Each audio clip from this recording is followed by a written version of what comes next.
ஒரு தராசின் முல்லை போல வாழ்க்கையில் ஒவ்வொரு தருணத்தையும் சமநிலையில் வைத்திருப்பவர்கள் துலாம் ராசி.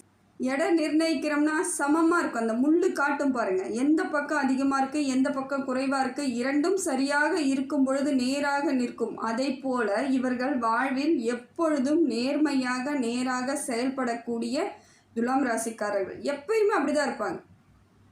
பணம் இருக்குன்றதுக்காக அவங்க பக்கம் பேசுறது, இல்லைன்றதுக்காக இவங்களை மட்டம் தட்டுறது அப்படிலாம் கிடையாது. தப்பு யார் செய்தாலும் அது தப்பு, சரியாக இருந்தால் பாராட்டுறது. ஒரு நேர்மையான சிந்தனைக்கும் நேர்மையான செயலுக்கும் சொந்தக்காரர்கள் துலாம் ராசிக்காரர்கள். எல்லோரையும் சமநிலையில் வைத்து பாகுபாடு இல்லாமல் பக்குவமாக பழகக்கூடியவர்கள். எல்லார்கிட்டையும் பக்குவமாக இருப்பாங்க. யாராவது ஏதாவது சொல்லிட்டா நமக்கு கஷ்டம், எல்லார்கிட்டையும் நம்ம நியாயமாக நடந்துக்குவோம், சரியாக இருப்போம் அப்படிங்கிறதுல ரொம்ப தெளிவான சிந்தனைகள். அது சின்ன குழந்தையில பிறவி குணமே அதுதான், சின்ன குழந்தையிலேருந்தே வந்திருக்கும். இதுதான் இவர்கள் இயல்பு, பிறவி குணம். கடவுள் கொடுத்த ஒரு வரம் கூட சொல்லலாம். இந்த வரம் எல்லாருக்கும் கிடைக்காதுங்க. ஏன்னா மனுஷங்க என்ன பண்ணுறாங்க, பணம் இருந்தால் அவங்க தப்பே பண்ணாலும் அவங்களுக்கு சப்போர்ட் பண்ணக்கூடிய உலகம் இது. ஆனால் இவங்க அப்படி கிடையவே கிடையாது. நியாயம் எது, தர்மம் எதுன்னு சொல்லிட்டு சிந்திச்சு செயல்படக்கூடிய தகுதி வாய்ந்தவர்கள். இப்படிப்பட்ட துலாம் ராசிக்காரர்களுக்கு நிறைய இதனாலேயும் பிரச்சனை வரதாங்க செய்யுது. எவ்வளோதான் நேர்மையாக பழகினாலும் எல்லாம் தான் சரியாக பண்ணாலும் நெருக்கமாக இருக்கிறவங்க இவங்களை பற்றி தெரிஞ்சு வச்சுருக்குறாங்க இல்லையா, இவங்களோட அது பலகீனமாக எடுத்துக்கிறாங்க. இது இவங்களுக்கு ப்ளஸ்ஸு, ஆனால் மற்றவங்க என்ன பண்ணுறாங்க, அதை பலகீனமாக்கிடுறாங்க. அதனால் நிறைய இடத்துல இவங்க ஏமாந்து போகிறது, நிறைய பிரச்சனைகளை சந்திப்பது, சில இடங்களில் அவமானங்களை கூட சந்திச்சிருப்பாங்க. கூடையே இருந்து குழி பறித்தவர்கள் நிறையங்க. துலாம் ராசிக்கு இதெல்லாம் இயல்பாகவே நடந்திருக்கும். ஆனால் இவங்க கிட்ட இருக்க அந்த பொறுமையால் எல்லா இடத்துலையும் சகிப்புத்தன்மையோடு சகிச்சுக்கிட்டு வந்திருக்காங்க. ஆனால் அது மன வலிமைகள் இருக்குது பார்த்தீங்களா, வலிகள், அதை அவங்களால தாங்கிக்க முடியாது. நம்ம நம்பி இருந்தோம், நம்ம சரியாக தான் செஞ்சோம், ஆனால் ஏன் இப்படி எனக்கு போய் இவ்வளோ பெரிய துரோகம் பண்ணிட்டாங்களேன்னு சொல்லிட்டு நிறைய நேரங்களில் இவங்கள் தன்னந்தனியாக அமர்ந்து யோசிப்பாங்க, வருத்தப்பட்டுக்குவாங்க, கவலைப்படுவாங்க. ஒன்றுமே பண்ண முடியலையே அப்படிங்கிற மாதிரியான விரக்திக்கெல்லாம் போவாங்க. ஆனால் இப்போ அப்படி கிடையாதுங்க. உங்கள் நேர காலம் எப்படி இருக்குன்னு பார்த்தீங்கன்னா நல்லா இருக்குதுங்க. எண்ணம் போல் வாழ்வுன்றா போல உங்களோட வாழ்வு நிலையான அமைப்பை ஏற்படுத்தி கொடுக்க போகிறாங்க. இப்போ இருக்கக்கூடிய கிரக நிலவரம் எல்லாமே சரியான அமைப்பில் இருக்குது. வரக்கூடிய காலங்கள் எல்லாம் உங்களுக்கு சிறப்பான காலமாக இருக்குது. இந்த நாட்களை நீங்கள் நல்ல விதமாக பயன்படுத்தி நல்ல அமைப்புக்கு எடுத்துகிட்டு போகிறது உங்கள் கையில் தான் இருக்குது. எல்லாமே முன்னேற்றத்திற்கான பாதையை வழிவகுத்து கொடுக்குதுங்க. கிரக நிலவரம் பார்க்கலாம் பாருங்க. கிரகங்கள் உங்களுக்கு அமைப்பு சரியான அமைப்புல இருந்து மாற்றத்தை ஏற்படுத்தி கொடுக்குதுங்க. சூரியன் 7ஆம் வீட்டில் இருக்கார், அதே போல புதனும் 7ஆம் வீட்டில் இருக்கார், குருவும் 7ஆம் வீட்டில் இருக்கார். இவங்க 3 பேரும் சேர்ந்து கூட்டு கிரகங்களாக உங்கள் வாழ்க்கையை மாற்ற அமர்ந்திருக்காங்க. இது ஒரு நல்ல அமைப்பு. 7ஆம் வீட்டில் இருப்பது உங்களுக்கான சிறப்பு. அதுவும் சூரியன் உச்சம் பெற்று இருப்பது இன்னும் சிறப்பு. இதெல்லாம் உங்களுக்கு வாழ்க்கையில் கிடைக்கக்கூடிய பாக்கியம்னே வச்சுக்கலாம் நீங்கள். சந்திரன் 5ஆம் வீட்டில் இருக்காருங்க, செவ்வாய் 6ஆம் வீட்டில் இருக்காரு, சுக்கிரன் 6ஆம் வீட்டில் இருக்காரு, சனி பகவான் 5ஆம் வீட்டில் இருக்கார், ராகு 6ஆம் வீட்டில் இருக்கார், கேது 12ஆம் வீட்டில் இருக்கார். இது எல்லாமே ஒரு நல்ல அமைப்பில் தான் இருக்குது. சரியான மாற்றத்திற்கான வழிவகையை இப்போ நீங்கள் எந்தெந்த கிரகங்கள் என்னென்ன பலன்கள் தருதுன்னு பார்த்துட்டிங்கன்னா உங்கள் வாழ்க்கையை எப்படியெல்லாம் வகுத்து கரெக்டாக எடுத்துகிட்டு போகலான்னு ஈஸியாக புரிஞ்சுக்கலாம். சூரியன், குரு, புதன் 3மே சேர்ந்து 7ஆம் வீட்டில் உச்சத்தில் இருக்கார் சூரியன். இது எல்லாம் சேர்ந்து ஒன்றாக உங்களுக்கு அமர்ந்து நல்ல பலனை தருதுங்க. சூரியனால் உங்களுக்கு பெரிய மாற்றம் இருக்குது. பொருள் வளர்ச்சி, ஆதாயமாக இருக்கும். எந்த வேலை செய்தாலும் இனிமேல் நீங்கள் திருப்தியாக செய்வீங்க, சந்தோஷமாக செய்வீங்க. உங்களுக்கான நிரந்தரமான ஒரு அங்கீகாரம். இது நாள் வரைக்கும் எவ்வளோ வேலை செஞ்சேங்க, ஒன்றும் யாரும் எனக்கு ஒரு பாராட்டு கூட தெரிவிக்கலையேன்னு மனசளவில் கூட நினச்சிருக்கலாம். ஆனால் இப்போ தேடி வரும். அதெல்லாம் நீங்கள் செய்த வேலைக்கு உரிய நியாயமான பலன்கள் கிடைக்கும். பொருளாதார மாற்றம் இருக்குது, தொழில் வளர்ச்சி இருக்குது, குடும்பத்தில் ஒற்றுமை ஏற்படும். குரு பகவானும் அதே தான் செய்கிறார். திருமண யோகத்தை கொடுக்குறார். வரன் தேடுறவங்களுக்கு நல்ல வரன் கிடைக்கும். மனசுக்கேற்ற வரன், மனசுக்கேற்ற நிம்மதியான ஒரு வாழ்க்கையை இனிமேல் நீங்கள் துவங்கிறதுக்கான ஆரம்பமாக இந்த 3 கிரகங்கள் கூட்டணியாக இருக்குதுங்க. உங்கள் ராசிக்கு நல்ல மாற்றத்தை ஏற்படுத்தி கொடுக்குது. குரு பகவானால் தொழில் வளர்ச்சி இருக்குது, பொருளாதார மாற்றம் இருக்குது, செய்யும் வேலை சிறப்பாக அமையும். எத்தனையோ காரியங்கள் எடுத்திருப்பீங்க, பாதியிலே நின்று போயிருக்கலாம், இல்லை தோல்வி அடைஞ்சிருக்கலாம். இப்போ பார்த்தீங்கன்னா எந்த வேலை செய்தாலும் அந்த வேலை முழுமையாக செய்வீங்க, அதிலிருந்து வெற்றி அடைவீங்க. தொட்ட காரியங்கள் துலங்கும். எந்த வேலை செய்தாலும் அதற்கான பலன் உறுதியாக உங்களுக்கு இருக்கக்கூடிய அமைப்பில் உங்களுக்கு குரு பகவான் சூரியன் அமர்ந்துட்டு நல்ல மாற்றத்தை தர்றாரு. அதே போல் புதன் பகவான் உங்களுக்கு புத்திசாலியான ஒரு அமைப்பை ஏற்படுத்தி கொடுக்குறாருங்க. இத்தனை நாள் வரைக்கும் எதெல்லாம் செய்யணும்னு நீங்கள் பிளான் போட்டு வச்சுருந்தீங்களோ அதையெல்லாம் செய்வதற்கான காலகட்டத்தை புதன் பகவானும் கொடுக்குறார். தனிப்பட்ட விருப்பங்கள் அத்தனையும் நிறைவேறும். இவ்வளோ நாள் தாமதமாக இருக்கும். எது செய்யலாம், அது பண்ணலாம், இது பண்ணுவீங்க, அதை பண்ணுவீங்கன்னு எதோ பிளான் போட்டிருப்பீங்க, ஒன்றுமே செய்ய மாட்டீங்க, அமைதியாக இருந்திருப்பீங்க. இப்போ தன்னால் அதற்கெல்லாம் வழிவகை கிடைச்சிருச்சு. அதே போல் புதிய உறவுகள் சேர்வதற்கான வாய்ப்புகள் அதிகமாக இருக்குங்க குருவால். வெளிநாட்டு தொடர்புகள் ஏற்படும். வெளிநாட்டு பயணம் செல்லலாம், வெளியூர் பயணம் செல்லலாம். வெளிநாட்டுக்கு போய் நான் படிக்கலாமான்னா தாராளமாக படிக்கலாம். வெளியூரில் போய் படித்தா பல மதிப்பெண்களோட பல வேலைகளோடு திரும்பி வரக்கூடிய காலகட்டத்தில் இருக்கிறீங்க. எதை தீர்மானம் செய்தாலும் சரியான தீர்மானமாக அமையறதுக்கு புதன் பகவான் ரெடியாக இருக்கார். உங்களுக்கு கரெக்டாக சொல்லிடுவார், இதை செய் அதை செய்யின்ட்டு அவர் உங்களுக்கு புத்திசாலித்தனத்தை ஏற்படுத்தி கொடுத்துருவார். தீர்மானங்கள் எல்லாம் சரியாக எடுப்பீங்க. முடிவு எடுக்கிறதுக்கு தெரிஞ்சவங்க மட்டும்தாங்க ஜெயிக்க முடியும். உலகத்தில் எந்த ஒரு முடிவும் சரியாக எடுத்துட்டேன் அப்படி நம்பினாலே போதாது. சரியாக தப்பான்னு அப்புறம் பார்த்துக்கலாம். முடிவை தெளிவாக எடுக்கணும். முடிவு தெளிவாக எடுக்கிறவங்களால மட்டும்தான் ஜெயிக்க முடியும். அது உறுதியான அமைப்பு. அப்படிப்பட்ட அமைப்பை புதன் பகவான் உங்களுக்கு கொடுப்பது சிறப்பான ஒன்றுங்க. ஓய்வு இல்லாமல் உழைத்துக்கிட்டே இருக்கிறா போல் இருக்கும். எனி டைம் வேலை செஞ்சுக்கிட்டே இருப்பீங்க. அதற்கான சந்தோஷங்கள் கிடைச்சிக்கிட்டே இருக்கும். பலனும் பல மடங்கு ஏற்படும். ஒரு நிம்மதியான நிறைவான ஒரு அமைப்பை இப்போ 3 கிரகங்கள் சேர்க்கை உங்களுக்கு நல்ல மாற்றத்தை ஏற்படுத்தி கொடுக்குதுங்க. படிக்கக்கூடிய பிள்ளைகள் எல்லாருமே இப்போ பாருங்கள், துலாம் ராசியில் குருவும் புதனும் சேர்ந்து இன்னும் மாற்றத்தை ஏற்படுத்தி கொடுப்பாங்க. எந்த படிப்பு எடுக்கலாம், என்ன படிக்கலாம், ஏது படிக்கலாம் அப்படின்ற மாதிரி. அதே போல் துலாம் ராசிக்காரர்கள் பெற்றோர்களாக இருந்தால் பிள்ளைகளுக்கு சரியான அமைப்பில் கல்வி கட்டணம் செலுத்துறது, சரியான மாற்றத்தை ஏற்படுத்தி கொடுப்பீங்க.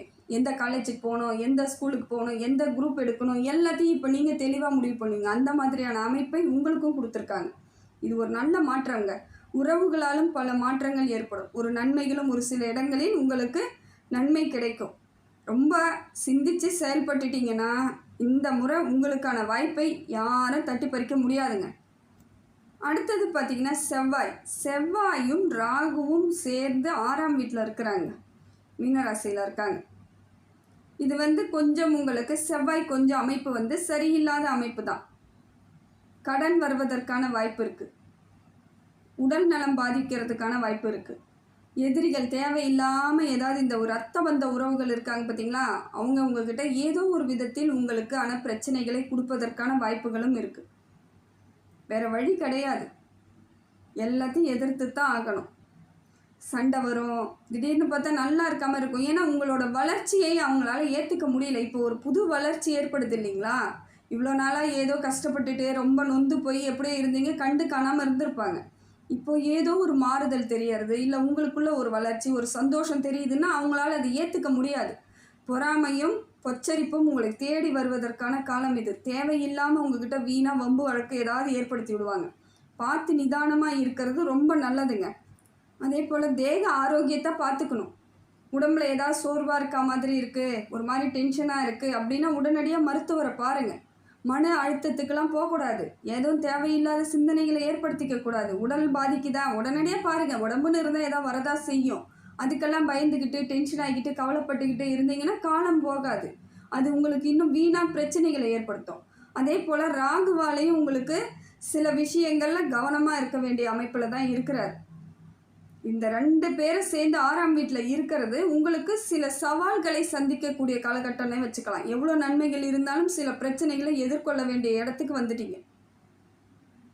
ஏதாவது சட்ட விஷயமா இருக்கலாம், சட்ட ரீதியான விஷயங்கள் இருந்துச்சுன்னா உடனடியாக பாருங்கள். அதில் உங்கள் பக்கம் சாதகமாக வருவதற்கான வாய்ப்புகளை தேடணும். அப்படியே அலட்சியப்படுத்தினீங்கன்னா எதிராளிக்கு அது போகிறதுக்கான வாய்ப்புகள் இருக்குது. ரொம்ப கவனமாக இருக்க வேண்டிய காலகட்டம். வீண் சங்கடங்களை ஏற்படுத்திக்காதீங்க, வீண் விரயங்களை ஏற்படுத்திக்காதீங்க. அதெல்லாம் உங்களுக்கு மனசுக்குள்ளே இது நாள் வரைக்கும் இருந்து வந்த கவலைகளுக்கெல்லாம் இன்னும் அதிகமாகிடும். ஏற்கனவே நிறைய பிரச்சனையை பார்த்துட்டு இப்போ கொஞ்சம் ரிலாக்ஸ் ஆகலான்ற நேரத்துக்கு எப்படி விட மாட்டாங்க. உறவுகள்னு ஒருத்தவங்க இருக்கிறாங்க பார்த்தீங்களா, அவங்களாம் உங்களை திருப்பி வந்து ஏதோ ஒரு விதத்தில் பிரச்சனையை கொடுப்பாங்க. ஆனால் ராகு பகவான் பொருளாதார மாற்றத்தை கொடுக்குறாருங்க.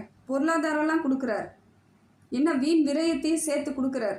அது வந்து சட்ட ரீதியான பிரச்சனைகளாக இருக்கலாம். வக்கீல்கிட்ட போகிறது, கோர்ட்டுக்கு போகிறது, போலீஸ் ஸ்டேஷன் போகிறது, பஞ்சாயத்து வைக்கிறது, இதை போல் சில பிரச்சனைகள் ஏற்படுவதற்கான காலகட்டம். நிதானமாக செயல்படுங்க. இப்போ இந்த காலத்தை மெதுவாக நகர்த்துறதுக்கு முயற்சி பண்ணுங்கள். நீங்கள் அதுக்கு எதுவும் செயல்படுத்துகிற அளவுக்கு நீங்கள் எதுவும் பண்ணிடாதீங்க. விட்டு கொடுக்குற மாதிரி அமைதியாக இருந்துட்டிங்கன்னா நல்லது. வேறு வழியே கிடையாது. ஒரு டைம் வரும், பேசிக்கலாம். சனி பகவானும் சந்திரனும் 5ஆம் வீட்டில் இருந்து கும்பராசியில் இருக்காங்க. இது உங்களுக்கு எடுத்த காரியங்கள் நிறைவேறுவதற்கான காலகட்டம் தாங்க. உங்களுக்கு சனி பகவானால் பிரச்சனை கிடையாது. எதுவுமே எளிதாக கிடைக்கக்கூடிய அமைப்பில் இருக்க, யோகத்தை தரக்கூடிய அமைப்பில் இருக்கார். தொட்டது துளங்கும். எந்த வேலை செய்தாலும் நல்லபடியாக இருக்கும். பிள்ளைகள் காரியமாக இருந்தால் இன்னும் விசேஷமாக செய்வீங்க. அது திருமணமாக இருக்கலாம், படிப்பாக இருக்கலாம். அவங்களுக்கு ஒரு நல்லது செய்கிறீங்கன்னா உடனடியாக செய்வதற்கான வாய்ப்புகளை சனி பகவான் கொடுக்குறார். அதே பொழுது பேசும் பொழுது மட்டும் நீங்கள் ரொம்ப நிதானமாக தான் பேசி ஆகணும். சும்மா தேவையில்லாமல் விளையாட்டுக்காக பேசுகிறேன், இல்லை ஜாலியாக பேசுகிறாலும் பேசக்கூடாது. என்ன பேசணுமோ அந்த காரியத்திற்காக மட்டும் பேசுவது நல்லது. ஏன்னா சில இடங்களில் நீங்கள் பேசும் வார்த்தை அது சாதாரணமான விஷயமா இருந்தாலும் அவங்க என்ன பண்ணிடுறாங்க, பெரிய பிரச்சனையாக எடுத்துகிட்டு வந்துடுவாங்க நீங்கள் பேசுகிறவங்க. அதனால் உங்களுக்கு மன சங்கடங்கள் ஏற்படும். ஏன்னா சந்திரனும் கூட உட்காந்துட்ருக்காரு. அதனால் மனசில் எப்பையும் ஏதோ ஒரு விதத்தில் உங்களுக்குள்ள தாழ்வு மனப்பான்மையோ இல்லை தேவையில்லாத சிந்தனையோ ஏற்படுவதற்கான வாய்ப்புகள் இருக்குது. அதனால் அதுக்கு மட்டும் பேசும்பொழுது மட்டும் ரொம்ப நிதானமாக பேசுங்க. மனசு எது சொல்லுதோ அதற்கு தகுந்தாற்போல் பேசுங்க. தேவையில்லாமல் பேசுவது, விளையாட்டாக பேசினேன், சாதாரணமாக பேசினேன் அப்படிலாம் பேசக்கூடாது. ஏன்னா இந்த காலகட்டம் உங்களுக்கு தேவையில்லாத சங்கடங்களை ஏற்படுத்தலாம். பொருளாதார மாற்றம் நல்லா இருக்குதுங்க. சனி பகவானால் பொருளாதார மாற்றம் இருக்குது, தொழில் வளர்ச்சி இருக்குது, செல்வ செழிப்பு ஏற்படும். படிக்கக்கூடிய பிள்ளைகள் எல்லாம் நல்லா படிப்பாங்க. கலை சார்ந்த படிப்புகள் எல்லாம் உங்களுக்கு செல்வ செழிப்பை ஏற்படுத்தும். வண்டி வாகனம் வாங்கலாம், வீடு கட்டலாம், இல்லை வீடு வாங்கிறதுக்கான முயற்சி பண்ணலாம், இடம் வாங்கிறதுக்கான முயற்சி பண்ணலாம். இதையெல்லாம் உங்களுக்கு சனி பகவான் சிறப்பான அமைப்பில் கொடுக்குறார். உடல் ரீதியாக இருந்து வந்த பிரச்சனைகளை கூட சில சமயங்களில் அவர் வந்து உங்களுக்கு மாற்றத்தை ஏற்படுத்தி கொடுப்பார். இந்த ஹாஸ்பிட்டல் போனால் இது சரியே ஆகலைன்னு பல நாளாக உட்காந்துருப்பீங்க. திடீர்னு ஒருத்தவங்க சொல்லுவாங்க அந்த ஹாஸ்பிட்டல் போய் தான் பாருங்களேன். என்ன சாதாரணமான ஹாஸ்பிட்டலாக கூட இருக்கலாம். நீங்கள் போய் பார்க்கும்பொழுது உடனடியாக அந்த மருந்து வந்து கிடைக்கும், உடனடியாக உங்கள் நோய் தீரும். அதை போல் சனி பகவான் ஏதோ ஒரு ரூட்டை மாற்றி விடுவார். ஆயுள் தீர்க்கத்தை கொடுக்குறார், முகத்தில் ஒரு அழகை கொடுக்குறார், ஒரு புன்னகையை கொடுக்குறார். இதையெல்லாம் சனி பகவான் செய்தாலும் சந்திரன் சரியாக இல்லாத பொழுது இந்த மாதிரியான சின்ன சின்ன சிக்கல்கள் வரும். உள்நோக்கத்தோடு பழகக்கூடிய ஆட்கள் பலரை சந்திர பகவான் கூப்பிட்டு வந்து விடுறார். உங்ககிட்ட ஏதோ ஒரு ஆதாயம் தேடுறது, ஏதோ ஒரு விதத்தில் உங்களுக்கு பல வந்து தொல்லைகளை கொடுக்கறது, உங்களை பற்றி தெரிஞ்சுக்கிறதுக்காகவே நிறைய பேர் உள்ளே வராங்க. நீங்கள் என்ன பண்ணுறீங்க, ஏது பண்ணுறீங்க, திடீர்னு எப்படி ஒரு மாற்றம், எப்படி ஒரு சந்தோஷம் எப்படி கிடைக்குது அப்படின்னு உங்களை தெரிஞ்சுக்கணும். சாதாரணமாக எட்ட நின்று இருந்தால் தெரியாது, கிட்ட வந்து பார்க்கணும் இல்லையா? அதன் போல உங்களிடம் சகஜமாக பழவதற்காக வருவாங்க. ரொம்ப எச்சரிக்கையாக இருக்க வேண்டிய காலகட்டம் இதுதாங்க. உறவுகளால் உங்களுக்கு நிச்சயமாக தொல்லை இருக்குது. தவறாக செயல்களை செய்வதற்கான வாய்ப்புகளும் அதிகமாக இருக்குது. உங்களை வச்சு ஏதோ செஞ்சுட்டு உங்கள் பேரில் பழியை போட்டுட்டு போயிடுவாங்க. ரொம்ப ஜாக்கிரதையாக இருக்க வேண்டிய காலகட்டம் இது. சுக்கிரன் உங்களுக்கு நல்ல மாற்றத்தை ஏற்படுத்தி கொடுக்குறாருங்க. 8ஆம் வீட்டில் இருக்கார், உச்சம் பெற்று இருக்கார். நல்ல மாற்றம். உங்களோட தொழிலாம் நல்ல வளர்ச்சி அடையும். திடீர் வந்து வருமானங்கள், திடீர் வியாபாரம், திடீர் ஊர் பயணம். ஓரளவுக்கு உங்கள் மனசுக்குள்ளே இருந்து வந்த காயங்களை ஆற்றுவதற்கான காலகட்டம்னு கூட சொல்லலாம். எத்தனையோ பிரச்சனையை சந்திச்சிருப்பீங்க, எத்தனையோ ஏமாற்றங்களை சந்திச்சிருப்பீங்க. நல்லவன் நம்பி நிறைய இடத்துல நீங்களும் பழகிருப்பீங்க. கடைசியில் அவங்களோட வழிகளை மட்டும் கொடுத்துட்டு போயிருப்பாங்க. சாதாரண வழியாக இருக்காது. அவங்க சாதாரணமாக போயிட்டு இருந்தால் கூட போனால் போன்னு மன்னிச்சிருவீங்க. ஆனால் அவங்க ஒவ்வொரு துரோகத்தையும் செய்யும் பொழுதும் உங்கள் மனசு ரத்தமாக தான் இருந்திருக்கும். ரத்தம் கீறி விட்டுட்டு, காயத்தை கத்தி வச்சு கீறின மாதிரி கீறி விட்டுட்டு போயிருப்பாங்க. அது தழும்பாகவே இன்னை வரைக்கும் இருக்குது இல்லைங்களா? அதற்கெல்லாம் ஒரு சொல்யூஷனாக யார் வர்றாருன்னு பார்த்தீங்கன்னா சுக்கிரன். ஓரளவுக்கு உங்களுக்கு மாற்றத்தை கொடுப்பார். மனசை வந்து கொஞ்சம் ரிலாக்ஸ் பண்ணுறார். பழசை நினைக்காத அளவுக்கு, இல்லை துரோகத்துக்கு ஆளான அவங்க முன்னாடி நீங்கள் ஜெயிக்க வைக்கிறார். அதுவும் ஒரு வெற்றி தானே. திடீர் பணவரவு, திடீர் பயணம், திடீர்னு சந்தோஷம், திடீர்னு திருமணம் ஆகிறது. நிறைய பேருக்கு திருமணமே ஆகாதுன்னா நிறைய கேலி பண்ணவங்களாம் இருக்காங்க. இப்போ பார்த்தீங்கன்னா திடீர்னு திருமணம் பண்ணிவிட்டு அவங்க முன்னாடி நிற்பீங்க. நல்ல உறவுகள், நல்ல துணைகள் இதெல்லாம் வர்றதுக்கு வாய்ப்புகள் அதிகமாக இருக்குதுங்க. மாற்றம் ஒன்று மாறாததுன்ற மாதிரி உங்களுக்கு எல்லாமே மாற்றமாக தான் இருக்குது. நீங்கள் ஆனால் மனசை போட்டு சஞ்சலப்படுத்திக்க கூடாது. மன சஞ்சலத்துக்கு நீங்கள் இடம் கொடுக்கக்கூடாது. ஏன்னா சந்திர பகவான் உங்களுக்கு சஞ்சலத்தை ஏற்படுத்திக்கிட்டே தான் இருக்கிறாரு. நீங்கள் எதுக்கும் இடம் கொடுக்காதீங்க. உங்களுக்கான டைம் வர வரைக்கும் வெயிட் பண்ணி தான் ஆகணுன்ற நிதானமும் பொறுமையும் ரொம்ப முக்கியம். இப்போ அடுத்தது பார்த்தீங்கன்னா, உங்களுக்கு உச்ச நிலையில் சுக்கிரன் இருக்கிறது சில பல அரிய வாய்ப்புகள்லாம் வரும். நீங்களே எதிர்பார்க்காததா வேலை வாய்ப்பாக இருக்கலாம், பொருளாதார மாற்றமாக இருக்கலாம், உறவுகளாக இருக்கலாம், பாராட்டாக இருக்கலாம், ஜெயிக்கிறதா இருக்கலாம். ஏதோ ஒரு விதத்தில் நீங்கள் எதிர்பார்க்காத ஒன்று நடக்கக்கூடிய வாய்ப்புகள் இருக்குது. எல்லாமே மறைமுக ஆதாயமாக இருக்கும். உங்களுக்கே தெரியாது. தெரியாமல் சில விஷயங்கள் நடக்கக்கூடிய வாய்ப்பு இருக்குது. அதே போல் உறவுகள் உங்களுக்கு நம்பிக்கை கொடுப்பாங்க. அதாவது ரொம்ப நெருங்கிய உறவுகள், ரொம்ப தூரத்தில் இருக்கவங்களாம் என்றைக்கும் உங்களுக்கு எந்த விதத்துலையும் இது பண்ண மாட்டாங்க, கஷ்டத்தை தான் கொடுப்பாங்க. குடும்பத்தில் இருக்கிறவங்க உங்களுக்கு நம்பிக்கையை கொடுத்து ஆதரவு கொடுத்து ஜெயிப்ப, உனக்கு ஒன்றும் பிரச்சனை இல்லைன்னு உங்கள் கூட இருக்கிறவங்க சொல்லுவாங்க. அந்த அளவுக்கு உங்கள் குடும்ப ஒற்றுமை ஏற்படுது. ஆன்மீகத்தின் மீது ஒரு மாதிரியான நம்பிக்கை அதிகமாக வருது. ஆன்மீகம் அதிகமாக பண்ணுவீங்க. ஆன்மீக பயணம்லாம் போவீங்க, கோவில்களுக்கு நிறைய செல்லுவீங்க, நிறைய பேரை கூட கூட்டிகிட்டு போவீங்க. இதெல்லாம் உங்களுக்கு புண்ணியமாக வந்து சேருதுங்க. இந்த எல்லாத்தையும் இப்போ உங்களுக்கு சுக்கிர பகவான் கொடுக்கறது பல மாற்றத்தை ஏற்படுத்தக்கூடிய காலகட்டத்தில் இருக்கிறது சிறப்பான ஒன்று. ஏன்னா உங்கள் ராசிநாதனே உங்களுக்கு சப்போர்ட் பண்ணும்பொழுது இருக்கக்கூடிய கிரகங்கள் எல்லாம் சேர்ந்து உங்களுக்கு சப்போர்ட்டாக கிடைச்சிச்சுன்னா வாழ்க்கையில் ஜெயிப்பு தாங்க. ஒன்லி ஜெயிக்கிறதுக்கு ரெடி ஆகிக்கோங்க, அவ்வளோதான். மற்றதெல்லாம் விட்டு கிடாசுங்க. நடந்ததாகவே இருக்கட்டும். என்ன இப்போ நடக்கக்கூடாதா என்ன அப்படின்னு யோசிங்க. என்ன நடந்துடுச்சு அவ்வளோதானே, போயிட்டு போகுது. இனி வரக்கூடிய காலங்கள் எல்லாம் என் காலம், எனக்கான காலன்றதை மனசில் உறுதியாக எடுத்துக்கிட்டிங்கன்னா உங்களுக்கு கிரகங்கள் எல்லாம் நல்ல ஒரு மாற்றத்தை ஏற்படுத்தி கொடுக்குது. அதை சரியாக பயன்படுத்திக்கிறது உங்கள் கையில் மட்டும்தான் இருக்குது, உங்கள் மனசுக்கு மட்டும்தான் இருக்குது. அடுத்தது பார்த்தீங்கன்னா கேது பகவான் உங்களுக்கு 12ஆம் வீட்டில் இருக்காருங்க. நல்ல மாற்றம் தாங்க. கன்னிராசியில் இருக்கிறது உங்களுக்கு சிறப்பான அம்சம்தான். வெளிநாடு பயணங்கள்லாம் அதிகமாக போகிற மாதிரியான அமைப்பு இருக்குது. கடவுளோட அனுகிரகத்தை தேடி செல்லக்கூடியவர்களாக இப்போ உங்களுக்கு வச்சுருக்காரு கேது பகவான். நிறைய புண்ணிய ஸ்தலங்களுக்கு போயிட்டு வருவீங்க. மாற்றத்தை ஏற்படுத்தி கொடுக்குறார் கேது பகவானும். ஒரு சில விஷயங்களை மட்டும் தவிர்த்தால் போதும். உங்களுடைய ரகசியத்தை மற்றவர்கள்கிட்ட சொல்லக்கூடாது. இது மட்டும்தான் இப்போ கேது பகவான் உங்களுக்கு வச்சிருக்கிறது, வேற ஒன்றுமே கிடையாது. ஏதாவது ஒரு வேலை செய்ய போகிறேன், இல்லை ஏதோ ஒரு தொழில் தொடங்க போகிறீங்க, ஏதோ ஒன்று செய்ய போகிறீங்கன்னா உங்கள் குடும்பத்தில் இருக்கிறவங்கள தாண்டி வெளியே இருக்கவங்ககிட்ட எந்த விதத்திலும் சொல்லக்கூடாது. உங்கள் பிளானை நீங்கள் சொல்லக்கூடாது, அதுதான், வேற ஒன்றுமே கிடையாது. நீங்கள் சொன்னீங்கன்னா ஜெயிக்க மாட்டீங்க. அந்த பிளான் பண்ண அளவுக்கு உங்களால் செயல்படுத்தவே முடியாது. அந்த மாதிரியான ஒரு சூழ்நிலை தான் இருக்குது. மிச்சப்படி ஒன்றும் கவலை கிடையாதுங்க. அதே போல் நிறைய பொருளாதார மாற்றத்தை ஏற்படுத்தி கொடுக்குறார், தொழில் வளர்ச்சி கொடுக்குறார். தவிர்க்க முடியாத தனிமை இருக்கிற மாதிரி ஒரு ஃபீல் ஆகும். ஏன்னா நிறைய வேலை செஞ்சுக்கிட்டே இருக்கிறீங்க இல்லையா, நிறைய உங்களுக்கு இப்போ அதிகமான வேலை சுமை இருந்துக்கிட்டே இருக்கும். அப்போ என்ன பண்ணுவீங்க, தனிமையை நீங்கள் வேறு வழி இல்லாமல் தேடிட்டு போயிடுவீங்க. இல்லை அதுவே ஆக்கிடும். அந்த நேரம் உங்களை தனிமையாக இருக்கிற மாதிரியான சூழ்நிலை ஏற்படும். அதற்கு இடம் கொடுக்காதீங்க. குடும்பத்துக்கிட்ட பேசுங்க, மற்றவங்கிட்ட பேசுங்க, நண்பர்களிடம் பேசுங்க. ஏன்னா அந்த ஒரு தனிமைன்றது உங்கள் மனசுக்குள்ளே ஒரு மாதிரியான சங்கடங்களை கொடுத்துரும். அதனால் அந்த இடத்துக்கு மட்டும் போகாமல் பார்த்துக்கிறது உங்கள் கையில் தான் இருக்குது. அமைதியாக இருக்கிறதுக்கு முயற்சி பண்ணுங்கள், போட்டு குழப்பிக்காதீங்க. தெளிவாக இருக்கிறதுக்கு முயற்சி பண்ணுங்கள், அமைதியாக இருக்கிறதுக்கு முயற்சி பண்ணுங்கள். நல்லா சாப்பிடுங்க, நல்லா தூங்குங்க. ஏன்னா தூக்கம்லாம் கெடுற மாதிரியான வாய்ப்பு இருக்குது. நிறைய தூங்க மாட்டீங்க, யோசிச்சுக்கிட்டே இருப்பீங்க. பல வேலைகள், உங்களுக்கு நிறைய கடமைகள் இருக்கிறதுனால அந்த தூக்கம் குறைய தான் செய்யுது, வேறு வழி இல்லை. இருந்தாலும் சில நேரங்களில் நீங்கள் தூங்கி தான் ஆகணுன்ற கட்டாயத்துக்கு வர மாதிரி ஆகிடும். அதனால் முடிந்த வரைக்கும் உங்களையும் நீங்கள் கவனிச்சிக்க வேண்டிய இடத்துக்கு வந்திருக்கீங்க. அரசாங்க உதவி ஏதாவது வேணும்னா கிடைக்கிறதுக்கான வாய்ப்புகள் இருக்குங்க. இது நாள் வரைக்கும் அரசாங்கத்துலேருந்து ஏதோ உதவி எதிர்பார்த்துட்ருக்கலாம், இல்லை பேங்க் லோனு அது எதிர்பார்த்துட்ருப்பீங்க. ஏதாவது ஒரு நல்லபடியாக கம்மியான வட்டிக்கு கிடைச்சா நம்ம முன்னேறிடலான்னு நினச்சிருப்பீங்க இல்லைங்களா, அதற்கான வாய்ப்புகள் இப்போ தேடி வருதுங்க. முயற்சி பண்ணுங்கள், ஜெயிச்சிடலாம். கடவுள் ஒருத்தம் இருக்கான்ற நம்பிக்கையோடு இன்றைய வரைக்கும் செயல்பட்டீங்க பார்த்தீங்களா, இந்த நம்பிக்கை காலம் முழுக்க இருந்தால் போதும், உங்கள் வாழ்க்கை மாறிடும். துலாம் ராசிக்காரர்கள் சின்னதாக முருகன் வழிபாடு செஞ்சுக்கிட்டே வாங்க, ஒரு பிரச்சனையும் இல்லைங்க. காரியம்லாம் வெற்றி அடைஞ்சிடும். ஏன்னா செவ்வாய் கொஞ்சம் உங்களுக்கு சரியான அமைப்பில் இல்லாதனால சில சமயங்களில் உடல் ரீதியான பிரச்சனைகள் வருவதற்கு வாய்ப்பு இருக்குது. அதனால் முடிந்த வரைக்கும் செவ்வாய்க்கிழமையில் முருகனுக்கு வழிபாடு செய்யுங்க. சிவபெருமானுக்கு பன்னீர் அபிஷேகத்துக்கு கொடுங்க, அவ்வளோதான், வேறு ஒன்றுமே கிடையாது. ஒரு பெரிய நீங்கள் பரிகாரம்லாம் பெருசாலாம் பண்ண தேவையில்லை. அபிஷேகம் பண்ணக்குள்ளே பன்னீர் பாட்டில் 2 வாங்கிட்டு போயிட்டு கொடுத்துட்டு வாங்க சிவன் கோயிலில். அந்த அபிஷேகம் பண்ண பண்ண உங்கள் பிரச்சனைகள் தீந்துடும். பெரிய பிரச்சனைகள்லாம் எதுவும் கிடையாதுங்க.